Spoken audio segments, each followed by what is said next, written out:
Hello बच्चों, स्वागत आप लोगों का हमारे चैनल द नॉलेज पार्क में। तो रिप्रोडक्टिव हेल्थ का एक नया लेक्चर लेके आए हम लोग। ये लेक्चर बहुत ही ज़्यादा इंटरेस्टिंग होने वाला है। इसमें कुछ मैं काम की बातें बताने वाला हूँ जो आपकी ज़िंदगी भर काम आने वाली है। तो इसमें हम लोग STDs के बारे में पढ़ेंगे, सेक्सुअली ट्रांसमिटेड डिजीज़। कि सेक्सुअली ट्रांसमिटेड डिजीज़ क्या होती है, पहले इनकी डेफिनेशन देखेंगे। उसके बाद में देखेंगे अलग अलग तरह की कौन कौन सी सेक्सुअली ट्रांसमिटेड डिजीज़ होती हैं, उनके क्या नाम हैं, और कौन कौन से कोजिंग एजेंट हैं जो कि उस बीमारी को कोज करते हैं। तो उनके नाम और उनके बीमारी पैदा करने वाले जो कोजिंग एजेंट हैं उनके नाम को कैसे ध्यान रखना है, इसकी भी मैंने एक ट्रिक बनाई है। तो अगर एक ट्रिक याद करनी है तो इस लेक्चर को लास्ट तक देखना होगा आपको। बहुत ही मज़ेदार ट्रिक है, एक बार अगर याद हो गई तो ज़िंदगी में कभी नहीं भूल पाओगे इसको। तो चलिए शुरू करते हैं। सबसे पहले इनके अलग अलग नाम देख लेते हैं। काफ़ी सारे नाम हैं लेकिन सारे नाम ईजी हैं। जनरली STDs के नाम से ये पूछा जाता है, पर मैंने फिर भी सभी नाम लिख दिए कि कोई और नाम अगर आ जाए तो आप कंफ्यूज ना। तो इनका पहला नाम है सेक्सुअली ट्रांसमिटेड डिजीज या फिर STDs। तो नाम से इसकी डेफिनेशन भी क्लियर हो जाती है कि ऐसी डिजीज जो कि ट्रांसमिट होती है यानी कि संक्रमित होती है एक व्यक्ति से दूसरे व्यक्ति में, किसके द्वारा? सेक्सुअल इंटरकोर्स के द्वारा। हिंदी में इसको बोलते हैं यौन संक्रामक रोग। ऐसी बीमारियां या ऐसे रोग जो कि यौन संबंधों या फिर सेक्सुअल इंटरकोर्स के द्वारा एक पार्टनर से दूसरे पार्टनर में या एक व्यक्ति से दूसरे व्यक्ति में फैलती है। ये मेल से फीमेल में भी फैल सकती है और फीमेल से मेल में भी फैल सकती है। या इनका दूसरा नाम है वेनरल डिजीज, या फिर एक और इनका नाम है सेक्सुअली ट्रांसमिटेड इन्फेक्शन या फिर रिप्रोडक्टिव ट्रैक्ट इन्फेक्शन या RTI। एक RTI और आएगा, वहां पर उसकी अलग फॉर्म होगी, उसको हम लोग बोलते हैं, सॉरी वो अलग है, वो उसको बाद में देखेंगे हम लोग। चलिए तो पहले इनकी डेफिनेशन लिख देता हूं मैं। those disease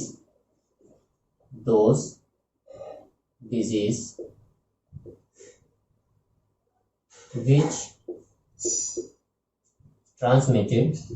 are transmitted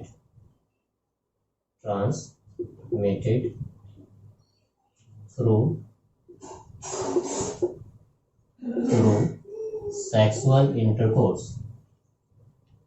sexual intercourse are known as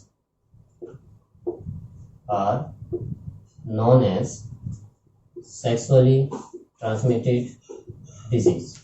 तो ऐसी डिजीज जो कि जनरली सेक्सुअल इंटरकोर्स या फिर यौन संबंधों के द्वारा एक व्यक्ति से दूसरे व्यक्ति में फैलती है, उनको STDs बोला जाता है। तो जर्नी के सेक्सुअल इंटरकोर्स के द्वारा ही फैले भाई, ये ब्लड ट्रांसफ्यूजन के द्वारा भी हो सकती है कि आप स्वस्थ है और आपने बिना चेक कराए किसी का ब्लड, किसी संक्रमित व्यक्ति का ब्लड अपने अंदर चढ़ा लिया और मान लीजिए उस व्यक्ति को कोई बीमारी थी जैसे कि HIV वगैरह, तो वो बीमारी आपके अंदर भी आ जाएगी। इसके अलावा ये बीमारी माँ से बच्चे में भी जा सकती है जैसे कि HIV के केस में, ओके। या फिर ब्लड ट्रांसफ्यूजन हो गया, या फिर सिरिंज का यूज कर लेते बहुत से लोग कि एक सिरिंज हमने लगाई, मान लीजिए कि एक कोई व्यक्ति है जिसको HIV या फिर कोई और बीमारी है जो कि ब्लड के द्वारा फैल सकती है, और उसी सिरिंज का यूज हमने दूसरे व्यक्ति पर करा उसको इंजेक्शन लगाने में, तो वो बीमारी उसके अंदर उस सिरिंज के द्वारा जा सकती है। या फिर संक्रमित व्यक्ति का अगर ब्लेड यूज कर रहे हैं हम और उस ब्लेड पर अगर उसका खून लगा हुआ है और वो खून आपके खून के संपर्क में आ गया तो भी ये बीमारी फैल सकती है। लेकिन जो जनरली फैलती है वो सेक्सुअल इंटरकोर्स के द्वारा ही फैलती है, इसलिए इनको STDs बोलते हैं। दूसरे भी तरीके हैं उनके, तो मैं वो भी मैं यहाँ पे लिख देता हूँ कि कौन कौन से और तरीके हैं कि ये फैल सकती है। सेक्सुअल इंटरकोर्स तो हो गया, इसके अलावा थ्रू ब्लड ट्रांसफ्यूजन, ये रुधिर के आधान से भी हो सकता है। थ्रू ब्लड ट्रांसफ्यूजन, किसी भी संक्रमित व्यक्ति का ब्लड चढ़ा दिया अगर किसी स्वस्थ व्यक्ति को तो भी ये हो सकता है। इसके अलावा फ्रॉम मदर टू फीटस, माँ से बच्चे में फैल सकती है। From mother to foetus. इसके अलावा यूजिंग infected needle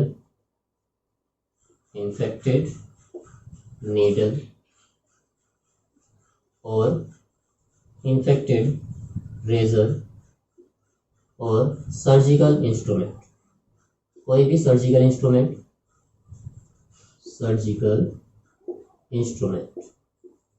इन सब के द्वारा ये बीमारी जो है वो फैल सकती है, ओके। चलिए, ट्रांसफ्यूजन हो गया, सेक्सुअल इंटरकोर्स, सिरिंज के यूज। तो जनरली किसके द्वारा फैलती है? सेक्सुअल इंटरकोर्स लेकिन ये भी तरीके हो सकते हैं जिनके द्वारा ये फैल सकती है, तो इनको भी आपको ध्यान रखना है। ब्लड ट्रांसफ्यूजन के द्वारा कि किसी संक्रमित व्यक्ति का ब्लड अगर किसी नॉर्मल व्यक्ति को चढ़ा दिया, हेल्दी व्यक्ति को चढ़ा दिया, तो वो बीमारी भी उसके अंदर आ सकती है। या फिर मदर से फीटस में जा सकती है कि मदर संक्रमित है तो बच्चे के अंदर भी वो डिजीज जा सकती है। या फिर इन्फेक्टेड व्यक्ति का नीडल या रेजर या फिर कोई इंस्ट्रूमेंट अगर यूज कर लिया तो उससे भी ये बीमारी हो सकती है। ओके, चलिए बीमारी हुई। अब देखते हैं कि आखिर ये जो है बीमारियां किस तरह से फैलती हैं, ये तो हमने देख लिया। अब इनके लक्षण क्या क्या हो सकते हैं, कैसे इनको आइडेंटिफाई करें, उनको देखते हैं। इनका आइडेंटिफिकेशन कैसे करना है उसके बारे में डिस्कस करते हैं।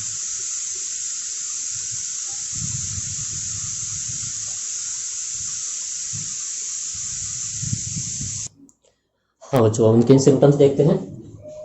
तो इनके जो सिम्टम्स है ज़्यादातर यही रहते हैं जनरली। ओके, फीमेल के अंदर कभी कभी सिम्टम्स जो होते हैं वो दिखाई नहीं देते हैं आसानी से, तो उस दौरान अगर वो दूसरे के साथ में सेक्सुअल इंटरकोर्स कर रही है तो वो डिजीज उसके अंदर जा सकती है। तो फीमेल के अंदर इन सिम्टम्स को थोड़ा आइडेंटिफाई करना थोड़ा मुश्किल होता है। अर्ली स्टेज में पता नहीं चलता, लेकिन धीरे धीरे जब सिम्टम्स दिखने लगते हैं उसके बाद में पता चलता है। तो ये कुछ कॉमन सिम्टम्स है जो यहाँ पे लिखे हैं मैंने सभी डिजीज के लिए। तो ईचिंग होगी, ईचिंग मतलब खुजली लगना, आपके इंटीमेट एरिया या फिर गुप्तांगों में खुजली हो सकती है, वहाँ पर रैशेस पड़ सकते हैं, दाने पड़ सकते हैं। इसके अलावा स्वेलिंग आ सकती है, वहाँ पर सूजन हो सकती है, या फिर वो जो एरिया है वो रेड हो सकता है। इसके अलावा फ्लूइड डिस्चार्ज हो सकता है कि आपका पेनिस या फिर वेजाइना से लगातार कोई वाटरी फ्लूइड निकल रहा है, येलो कलर का या फिर वाइट कलर का। इसके अलावा रैशेस पड़ सकते हैं स्किन पर या फिर लिप्स वगैरह पर। स्लाइट पेन हो सकता है, थोड़ा बहुत दर्द हो सकता है, या फिर आप जब यूरिन करने जा रहे हैं, मूत्र त्याग करने जा रहे हैं, तो उस टाइम पर जब यूरिन बाहर निकल रहा है तो आपके पेनिस या फिर वेजाइना में थोड़े बहुत जलन या फिर दर्द हो सकता है। इसके अलावा अगर ज़्यादा सीवियर केसेस हो गया है, यानी कि इनकी जो स्टेजेस है एसटीडीज की वो ज़्यादा हो गई हैं, लास्ट स्टेज चल रही है, तो उस दौरान क्या हो सकता है, पेल्विक इन्फ्लेमेटोरी डिजीज हो सकती है। पेल्विक ये एरिया होता है हमारा जो कोले वाला एरिया होता है, इसको पेल्विक एरिया बोलते हैं। तो यहाँ पर इन्फ्लेमेटोरी डिजीज हो सकती है। एबॉर्शन हो सकता है, मिसकैरेज, जो बच्चा है वो गर्भ के अंदर ही मर जाए, या फिर स्टिल बर्थ, मरा हुआ बच्चा पैदा होना, या फिर एक्टोपिक प्रेगनेंसी हो सकती है। एक्टोपिक प्रेगनेंसी का मतलब है अगर प्रेगनेंसी यूट्रस के अलावा फीमेल के किसी और बॉडी पार्ट में हो रही है तो उसको एक्टोपिक प्रेगनेंसी कहते हैं। जैसे यूट्रस के अलावा फैलोपियन ट्यूब में हो गई तो उसको एक्टोपिक प्रेगनेंसी कहा जाएगा, या एम्पुला में हो गई तो भी एक्टोपिक प्रेगनेंसी कहा जाएगा, या फिर ओवरी के आसपास हो गई तो वो भी एक्टोपिक प्रेगनेंसी की कैटेगरी में आता है। और एक्टोपिक प्रेगनेंसी बच्चे और माँ दोनों के लिए खतरनाक होती है। इसके अलावा इनफर्टिलिटी भी आ सकती है, बांझपन भी हो सकता है कि जो मेल और फीमेल है वो संतान उत्पन्न करने में सक्षम ना हो पाए इन बीमारी की वजह से। और ज़्यादा सीवियर केसेस अगर हो जाते हैं तो रिप्रोडक्टिव ट्रैक्ट का कैंसर भी हो सकता है। तो इतने ज़्यादा ये खतरनाक हो सकते हैं। तो इसलिए जब भी ऐसी कोई डिजीज़ हो तो उसमें शर्माना नहीं है, तुरंत ही अपने किसी भरोसेमंद नज़दीकी डॉक्टर के पास जाइए, उनसे सलाह लीजिए और अपना प्रॉपर ट्रीटमेंट कराइए, क्योंकि ज़्यादातर जो एसटीडीज़ हैं वो कम्प्लीटली क्योरेबल हैं। हाँ, कुछ डिजीज़ को छोड़कर, जैसे कि HIV हुआ या हेपेटाइटिस हुआ या फिर एक और डिजीज़ हम लोग पढ़ेंगे, तो उनको छोड़कर बाकी जितनी भी डिजीज़ होती है उनका सक्सेसफुली इलाज किया जा सकता है अगर समय पर उनके बारे में पता चल जाए। चलिए, तो बीमारी के लक्षण हो गए। अब देखते हैं कि आखिर इनसे बचने के लिए हमें क्या क्या उपाय अपनाने चाहिए। चलिए, इनको नोट कीजिए, फिर मैं इसको रफ करता हूँ। चलिए, अब इनके देखते हैं प्रिकॉशंस या फिर सावधानियां, या फिर इनसे किस तरह से बचा जा सकता है। तो पहला तो है कि आपको जो है अवॉइड सेक्स विद अननोन और मल्टीपल पार्टनर। पहली बात तो ये, किसी भी अननोन व्यक्ति के साथ या फिर मल्टीपल पार्टनर के साथ में आपको यौन संबंध नहीं बनाने हैं, क्योंकि मल्टीपल पार्टनर के साथ यौन संबंध बनाने से रिस्क बढ़ जाता है कि उनमें से किसी एक में अगर इन्फेक्शन हुआ तो वो इन्फेक्शन आपको भी हो सकता है और आपको पता भी नहीं चलेगा, और आपके द्वारा वो दूसरे व्यक्ति में भी फैल सकता है। तो इसलिए किसी अननोन व्यक्ति या मल्टीपल पार्टनर के साथ में संबंध नहीं बनाना है। ओके, इसके अलावा हमेशा अगर नीडल यूज़ की जा रही है तो स्टेरिलाइज नीडल यूज़ कीजिए, या फिर नीडल एक बार यूज़ करने के बाद में उसको फेंक दीजिए और फिर नई नीडल को यूज़ कीजिए। आजकल जो इंजेक्शन ज़्यादातर आ रहे हैं उनमें नीडल वही यूज़ की जाती है जिस एक ही बार काम में लाई जाती है। इसके अलावा रेजर अगर यूज़ कर रहे हैं तो वो भी स्टेरिलाइज होना चाहिए, और सर्जिकल इंस्ट्रूमेंट भी स्टेरिलाइज होने चाहिए। इसके अलावा हमेशा सेक्सुअल इंटरकोर्स करते टाइम कॉन्डोम का यूज़ करना चाहिए। कॉन्डोम के डुअल एडवांटेज है, दो फायदे। पहला, एक तो ये STD से बचाता है, दूसरा ये अनवांटेड प्रेगनेंसी को भी रोकता है। तो एक कॉन्ट्रासेप्टिव मेथड भी है और STDs को रोकने का भी काम करता है। इसके अलावा इंटीमेट एरिया जो होते हैं, जो गुप्तांग होते हैं जननांग, उनको हमेशा स्वस्थ और स्वच्छ रखना है, उनकी रेगुलरली सफाई करनी है। तो फीमेल के केस में अगर कहा जाए तो फीमेल को अपने वेजाइना का पीएच को मेंटेन करके रखना है। तो उसके लिए मार्केट में वी वॉश के नाम से एक जेल आता है, तो उसको रेगुलरली आप अप्लाई कर सकते हो। तो उससे फीमेल का जो इंटीमेट एरिया है वो हाइजीन रहेगा, उसकी पीएच मेंटेन रहेगी। तो पीएच अगर गड़बड़ नहीं होगी तो कोई भी माइक्रो ऑर्गेनिज्म वहां पर इन्फेक्शन करने में सक्षम नहीं होगा। इसके अलावा अगर आप ब्लड चढ़ा रहे हैं किसी व्यक्ति को, तो ब्लड चढ़ाने से पहले उस ब्लड की जांच कर लीजिए कि उसके अंदर कोई HIV या हेपेटाइटिस या कोई दूसरी बीमारी तो नहीं है। अगर है तो उस ब्लड को नहीं लेना है, किसी और ब्लड को चढ़ाना है। तो ये कुछ प्रिकॉशंस थे। अब अलग अलग तरह की इनकी बीमारियां देखते हैं और कौन कौन से उनके कॉजेटिंग एजेंट हैं और उनको किस तरह से कोड के द्वारा ध्यान रखना है, इसको नोट कीजिए। तो ये कुछ इंपॉर्टेंट डिजीज है, STDs, ये सभी आपको ध्यान रखनी है आपके एग्जाम के पॉइंट ऑफ व्यू से भी, और साथ में नीट में भी अगर कोई क्वेश्चन आता है तो इंशाल्लाह कुछ नहीं आए, इनके लक्षण वगैरह नहीं पूछे जाते, ज़्यादातर पूछा जाता है डिजीज और उस डिजीज का कॉजेटिंग एजेंट, कि वो बीमारी किस रोगाणु या फिर किस बैक्टीरिया या फिर किसी और चीज़ से फैल रही है। तो जैसे सिफिलिस, जिसको हिंदी में बोलते हैं उपदंश, ये फैलती हैं ट्रिपोनीमा पायरिडम के द्वारा। गोनोरिया, सुजाक बोलते हैं इसको हिंदी में, ये फैलती है नाइजीरिया गोनोरी के द्वारा। Chlamydiasis, chlamydia trachomatis. Trichomoniasis, trichomonas vaginalis, ये जनरली जो होता है वेजाइना के अंदर होता है फीमेल में। Genital herpes, herpes simplex virus, दो तरह के वायरस होते हैं, herpes simplex virus type 1 and herpes simplex virus type 2। इसके अलावा एड्स, जिसका अभी तक कोई इलाज नहीं है, और ये होती है HIV के द्वारा, ह्यूमन इम्यूनो डेफिशिएंसी वायरस, इसको भी हम लोग अलग से पढ़ेंगे चैप्टर के अंदर। हेपेटाइटिस, हेपेटाइटिस भी कई तरह की होती है, hepatitis B, hepatitis C, hepatitis D, hepatitis E। तो हेपेटाइटिस B जो होती है, ये होती है हेपेटाइटिस B वायरस के द्वारा, ये शॉर्ट फॉर्म है इसकी HBV।